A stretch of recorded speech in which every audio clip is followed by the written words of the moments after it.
Shri Arun B Nair, ഇവിടെ രണ്ട് ഘടകങ്ങൾ. നമ്മളിപ്പോൾ സൈബർ ആക്രമണങ്ങളെക്കുറിച്ചാണ് ചർച്ച ചെയ്തത്. പക്ഷേ ഈ സൈബർ ഇടങ്ങൾ എങ്ങനെയാണ് ഉപയോഗിക്കുന്നത്, അതിൻ്റെ ഉള്ളടക്കം എന്താണ് എന്നുള്ളതും പലപ്പോഴും ചർച്ചയ്ക്ക് വിധേയമാക്കേണ്ടതല്ലേ? കാരണം പലപ്പോഴും സമൂഹത്തിന് നല്ല സന്ദേശമല്ല നൽകുന്നത് എന്നുള്ളതാണ്. അത്തരം കാര്യങ്ങളൊക്കെ പോലീസ് പിടികൂടുന്നുണ്ട്. നമ്മൾ ഈ അടുത്ത കാലത്ത് കണ്ടതൊക്കെയാണ് വാഹനത്തിനകത്ത് വെള്ളം നിറച്ച സ്വിമ്മിംഗ് പൂളാക്കുന്ന രീതി, വാഹനത്തിൻ്റെ ഡ്രൈവർ സീറ്റിൽ നിന്ന് കാറിൻ്റെ ഡോറിലേക്ക് കയറിയിരുന്നുകൊണ്ട് വാഹനം ഓടിക്കുന്ന രീതി, ഇങ്ങനെയുള്ള ഉള്ളടക്കങ്ങളുമുണ്ട്. അപ്പോൾ എവിടെയാണ് ശരിക്കും നിയന്ത്രണം വരേണ്ടത്? ഈ ഉള്ളടക്കത്തിന്റെ കാര്യത്തിലും അതുപോലെ തന്നെ ഇത്തരത്തിലുള്ള കമന്റുകൾ ഇടുന്ന കാര്യത്തിലും രണ്ടിലും ഒരേ രീതിയിലുള്ള ശ്രദ്ധ കേന്ദ്രീകരിച്ചു കൊണ്ടുപോയാലല്ലേ ഈ സൈബർ ഇടങ്ങൾ കൂടുതൽ ആക്രമണകാരികളാകാത്ത രീതിയിൽ സമൂഹത്തിലേക്ക് ഉതകുന്ന രീതിയിൽ ഗുണകരമായ രീതിയിൽ പ്രയോഗിക്കാൻ കഴിയുകയുള്ളൂ? തീർച്ചയായിട്ടും. കാരണം ഒരു സാമൂഹ്യ മാധ്യമം നടത്തുന്ന വ്യക്തിക്ക് ഒരു സാമൂഹ്യ ഉത്തരവാദിത്തമുണ്ട്. താൻ നടത്തുന്ന പരാമർശം എന്താണെങ്കിലും അത് വസ്തുതകളുടെ അടിസ്ഥാനത്തിൽ സമർത്ഥിക്കാൻ കഴിയുന്നതായിരിക്കണം. നമ്മുടെ രാജ്യത്തിന്റെ ഭരണഘടനയുടെ പരിധിക്കുള്ളിൽ നിന്നുകൊണ്ടുള്ളതായിരിക്കണം. ഏതെങ്കിലും മതവിഭാഗത്തിനെയോ രാഷ്ട്രീയ വിഭാഗത്തിനെയോ വ്യക്തികളെയോ തേജോവധം ചെയ്യുന്ന തരത്തിൽ, വിമർശനവും തേജോവധവും തമ്മിൽ ഒരുപാട് വ്യത്യാസമുണ്ട്. വിമർശനങ്ങൾ ഉന്നയിക്കാം, ആരുടെ പ്രവൃത്തികളെ കുറിച്ചും വിമർശനങ്ങൾ ഉന്നയിക്കാം, കാര്യകാരണ സഹിതമായിട്ട് പറഞ്ഞുകൊണ്ട് വിമർശനങ്ങൾ ഉന്നയിക്കാം. ആ വിമർശനത്തിന്റെ ഭാഗമായിട്ട് പരിഹാസം അല്ലെങ്കിൽ സർക്കാസം എന്ന് പറയുന്ന ആ ഒരു തരത്തിലൊക്കെ വരാം. പക്ഷേ വ്യക്തിപരമായി ഒരു വ്യക്തിയെ അവഹേളിച്ചുകൊണ്ട്, ആ വ്യക്തി ചെയ്ത പ്രവൃത്തിയല്ല, ആ വ്യക്തിയുടെ സ്വഭാവ ഗുണത്തെ അവഹേളിച്ചുകൊണ്ട് അവരെ ഒരുപക്ഷെ ആത്മഹത്യയിലേക്ക് തള്ളിവിടുന്ന തരത്തിലുള്ള വിമർശനങ്ങളും അത്തരത്തിലുള്ള പരാമർശങ്ങളും ഒക്കെ ചില സാമൂഹ്യ മാധ്യമങ്ങളിലൂടെ വരുന്നുണ്ട് എന്നുള്ളത് സത്യമാണ്. അപ്പോൾ നേരത്തെ സൂചിപ്പിച്ചതുപോലെ ഒരു മുഖ്യധാര ചാനലിൽ എങ്ങനെ വേണം ഒരു പരിപാടി അവതരിപ്പിക്കാൻ എന്നുള്ളതിനെ കുറിച്ച് ഒരു എഡിറ്റോറിയൽ ഡിസ്കഷനും എഡിറ്റോറിയൽ സൂപ്പർവിഷനും ഉണ്ട്. പക്ഷെ ഒരു വ്യക്തി സ്വന്തമായിട്ട് നടത്തുന്ന ഒരു യൂട്യൂബ് ചാനൽ അല്ലെങ്കിൽ ഒരു ഇൻസ്റ്റാഗ്രാം പേജ്, അതിൽ എന്ത് പറയണമെന്നുള്ളത് അദ്ദേഹത്തിന് തീരുമാനിക്കാൻ സാധ്യതയുണ്ട്. പക്ഷെ പലപ്പോഴും ഒരു പ്രധാനപ്പെട്ട സംഗതി എത്രയും പെട്ടെന്ന് കൂടുതൽ ലൈക്കുകള്, കൂടുതൽ ഫോളോവേഴ്സ് അല്ലെങ്കിൽ കൂടുതൽ ഷെയറുകൾ അത് ലഭിക്കുക എന്നുള്ള ഒരു വ്യഗ്രതയിൽ സെൻസേഷണൽ കണ്ടന്റ് ലോഡ് ചെയ്ത് വിടുന്ന ഒരു രീതി നിലനിൽക്കുന്നുണ്ട് എന്നുള്ള ഒരു സത്യമാണ്. കാരണം ഇതൊരു വരുമാന മാർഗം കൂടെയായി മാറിയിരിക്കുന്ന ഒരു സാഹചര്യമാണ് ഇപ്പോഴുള്ളത്. ഇപ്പൊ യൂട്യൂബ് ചാനലിലൂടെ വരുമാനം കിട്ടുന്ന സാഹചര്യം ഒരുപാട് ആളുകൾക്കുണ്ട്. ഇൻസ്റ്റാഗ്രാം അടക്കം മറ്റ് സാമൂഹ്യ മാധ്യമ പേജുകളിലും മറ്റുമൊക്കെ പരസ്യങ്ങൾ സ്വീകരിക്കാനും അതിലൂടെ ഒരു ഇൻകം ജനറേറ്റിംഗ് സംഗതിയായിട്ട് അല്ലെങ്കിൽ ഒരു ഫുൾ ടൈം പ്രൊഫഷൻ ആയിട്ട് തന്നെ ഒരുപാട് ആളുകൾ ഇത് എടുക്കുന്നുമുണ്ട്. പലരും ഭംഗിയായിട്ട് അത് ചെയ്യുന്നുണ്ട്. പക്ഷെ അങ്ങനെ വരുമ്പോൾ ഇതൊരു തീവ്രമായ മത്സരമുള്ള ഒരു മേഖലയായി മാറുന്നു. ആർക്ക് വേണമെങ്കിലും ഇത്തരത്തിലുള്ള ഒരു പ്രൊഫൈൽ തുടങ്ങാനുള്ള സാധ്യത വരുന്നു.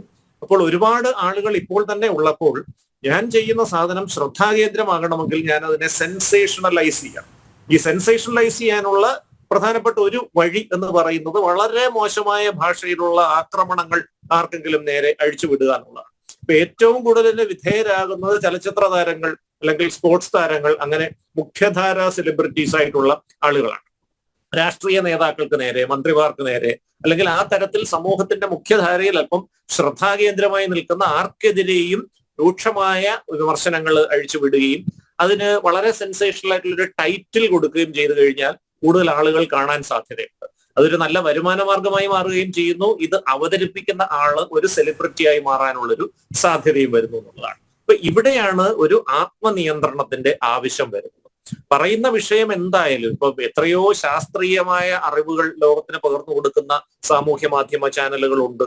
നമ്മളെല്ലാം വളരെ ആദരവോടെ കാണുന്ന പല സംഗതികളുമുണ്ട്. പക്ഷെ തെറ്റായ കാര്യങ്ങൾ, അശാസ്ത്രീയമായ കാര്യങ്ങൾ, വൈദ്യശാസ്ത്ര മേഖലയിൽ തന്നെ അസംബന്ധങ്ങളായ കാര്യങ്ങൾ സാമൂഹ്യ മാധ്യമങ്ങളിലൂടെ പ്രചരിപ്പിക്കുന്ന ആളുകളും ഉണ്ട്. അന്ധവിശ്വാസങ്ങൾ സാമൂഹ്യ മാധ്യമങ്ങളിലൂടെ പ്രചരിപ്പിക്കുന്ന ആളുകളുണ്ട്. ഏതെങ്കിലും ഒരു പ്രത്യേക തരത്തിലുള്ള ഒരു വിശ്വാസം, ആ വിശ്വാസത്തിന്റെ ഒരു തീവ്രമായ ഒരു രൂപം, ബാക്കി ഒന്നും സഹിക്കാൻ പറ്റില്ല, ബാക്കി എല്ലാത്തിനെയും അവഹേളിച്ചുകൊണ്ട് ഈ ഒരു വിശ്വാസം മാത്രമാണ് യാഥാർത്ഥ്യം എന്നുള്ള മട്ടിൽ പ്രചരിപ്പിക്കുന്ന സംഗതികളുണ്ട്. അപ്പൊ ഈ എക്സ്ട്രീമിസം, ഈ തീവ്ര സ്വഭാവമുള്ള ആശയവിനിമയങ്ങൾ അത് വരാതെ നിയന്ത്രിക്കേണ്ടത് തീർച്ചയായിട്ടും ആവശ്യമാണ്. പലപ്പോഴും ഈ IT ആക്ടിന്റെ പല സെക്ഷനുകളിലും ഇതൊക്കെ നിയന്ത്രിക്കാനുള്ള മാർഗങ്ങളും മറ്റുമൊക്കെ ഉണ്ട്. പക്ഷേ ആയിരക്കണക്കിന് പതിനായിരക്കണക്കിന് യൂട്യൂബ് ചാനലുകളും ഇൻസ്റ്റാഗ്രാം പേജുകളും ഒക്കെ ഉള്ള ഒരു സാഹചര്യത്തിൽ ആരെങ്കിലും പരാതി കൊടുക്കുക എന്നുള്ളത് മാത്രമാണ് ഇത് ഒരു നിയമപാലകരുടെ ശ്രദ്ധയിൽപ്പെടാനുള്ള ഒരു മാർഗം. പക്ഷെ നിയമപാലകരെ സംബന്ധിച്ചുള്ള സൈബർ സെല്ലാണെങ്കിൽ പോലും സൈബർ സാമ്പത്തിക തട്ടിപ്പുകള്, സൈബർ സ്വഭാവമുള്ള കൂടുതൽ ഗുരുതര സ്വഭാവമുള്ള കുറ്റകൃത്യങ്ങൾ, അത്തരം ചതിക്കുഴികളിൽ വീഴ്ത്തിയ ആൾക്കാരെ കൊന്നുകളയുന്ന തരത്തിലുള്ള സംഗതികളുണ്ട്. അപ്പൊ ഇത്തരത്തിലുള്ള കേസുകൾക്ക് കൂടുതൽ പ്രാധാന്യം കിട്ടും. കാരണം പോലീസുകാരുടെ എണ്ണത്തിൽ ഒരു ലിമിറ്റേഷൻ വരുമ്പോൾ ഇത്തരം കൂടുതൽ ഗൗരവ സ്വഭാവമുള്ള കേസുകളിലേക്ക് അവരുടെ ശ്രദ്ധ പോവുകയും ഈ സൈബർ ബുള്ളിയിങ് പോലെയുള്ള കാര്യങ്ങളും നിയമത്തിന്റെ മുൻപിൽ വളരെ പ്രാധാന്യം അർഹിക്കുന്ന വിഷയങ്ങളല്ലാതെ ബാക്കിയുള്ള കേസുകൾ കൈകാര്യം ചെയ്തതിന് ശേഷം അന്വേഷിക്കാവുന്ന ഒരു സംഗതി എന്നുള്ള നിലയിലേക്ക് മാറ്റപ്പെടുകയും ചെയ്യും. അത് നിയമ സംവിധാനത്തിന്റെ കുഴപ്പമല്ല. ഞാൻ നേരത്തെ സൂചിപ്പിച്ച പോലെ തന്നെ ജനസാന്ദ്രത കൂടുതലുള്ള ഒരു സ്ഥലത്ത് പരിമിതമായ എണ്ണം നിയമപാലകർ മാത്രമായി മുന്നോട്ട് പോകുന്ന ഒരു സംവിധാനത്തിന് അതേ സാധ്യമാവൂ എന്നുള്ളൊരു പ്രായോഗിക യാഥാർത്ഥ്യമാണ്. അതുകൊണ്ടാണ് ഒരു സെൽഫ് ഡിസിപ്ലിൻ ഇതിന്റെ കണ്ടന്റിന്റെ കാര്യത്തിൽ ഉണ്ടാകേണ്ടതിന്റെ ഒരു ആവശ്യകത. രണ്ടാമത്തേത്, ഈ കമന്റുകൾ ഇടുന്ന ആളുകളുടെ ഭാഗത്തുനിന്നും ഒരു സെൽഫ് ഡിസിപ്ലിൻ ഉണ്ടാകണം. അപ്പൊ എത്ര ഫേക്ക് ആയിട്ടുള്ള സംഗതി വെച്ച് ചെയ്തു കഴിഞ്ഞാലും ഇന്നത്തെ കാലത്ത് വേണമെങ്കിൽ അതിന്റെ വേരുകൾ ട്രേസ് ചെയ്തൊക്കെ പോകാനൊക്കെ സാധിക്കുന്ന സാഹചര്യങ്ങളുണ്ട്. അപ്പൊ പക്ഷെ ഇത് പിടിക്കപ്പെടാനുള്ള ഒരു സാധ്യതയുണ്ട്. ഇപ്പൊ നമ്മൾ പൊതുവെ പറയാറുണ്ടല്ലോ, നമ്മൾ മാന്യമായി പെരുമാറുന്നത് ഒരു പോലീസുകാരൻ നമ്മുടെ തലയിൽ തോക്ക് ചൂണ്ടി സദാ നിൽക്കുന്നത് കൊണ്ടല്ല, അല്ലാതെ തന്നെ നമ്മളൊരു വ്യക്തി എന്നുള്ള നിലയിൽ നമ്മുടെ ഒരു സമൂഹത്തിനോടും നമ്മുടെ വേണ്ടപ്പെട്ട ആളുകളോടുമുള്ള ഒരു പ്രതിബദ്ധതയുടെ അടിസ്ഥാനത്തിൽ നമ്മൾ നല്ല രീതിയിൽ പെരുമാറാനായിട്ട് ശ്രമിക്കാറുണ്ട്. ആ നല്ല പെരുമാറ്റം എന്ന് പറയുന്നത് കുട്ടികളെ വളർത്തുമ്പോഴടക്കമുള്ള കാര്യങ്ങളിൽ നമ്മുടെ കുടുംബങ്ങളിൽ, നമ്മുടെ വിദ്യാലയങ്ങളിൽ, നമ്മുടെ സമൂഹത്തിൽ പൊതുവായിട്ട് വരേണ്ട ഒരു കാര്യമാണ്. ഈ ഒളിച്ചു നിന്ന് കല്ലെറിഞ്ഞതിന് ശേഷം മറ്റുള്ളവർ വേദനിക്കുന്നത് കണ്ടിട്ട് അതൊരു മിടുക്കാണ് എന്ന് കരുതി അത് പ്രോത്സാഹിപ്പിക്കുന്ന ഒരു സമൂഹം അങ്ങനെ മുന്നോട്ട് പോയി കഴിഞ്ഞാൽ ഇത്തരത്തിലുള്ള ഒളിയമ്പുകൾ, ഒളിഞ്ഞിരുന്നുകൊണ്ട് ഫേക്ക് പ്രൊഫൈലുകളുടെ സഹായത്തോടുകൂടി ഇത്തരം ഒളിയമ്പുകൾ എയ്യുന്ന സംസ്കാരം തുടരും. അതിനെയും സമൂഹം വളരെ ശക്തമായിട്ട് നിയന്ത്രിക്കേണ്ടതായിട്ടുമുണ്ട്. നിയമപരമായിട്ടുള്ള നിയന്ത്രണങ്ങളും ആവശ്യമായിട്ടുണ്ട്.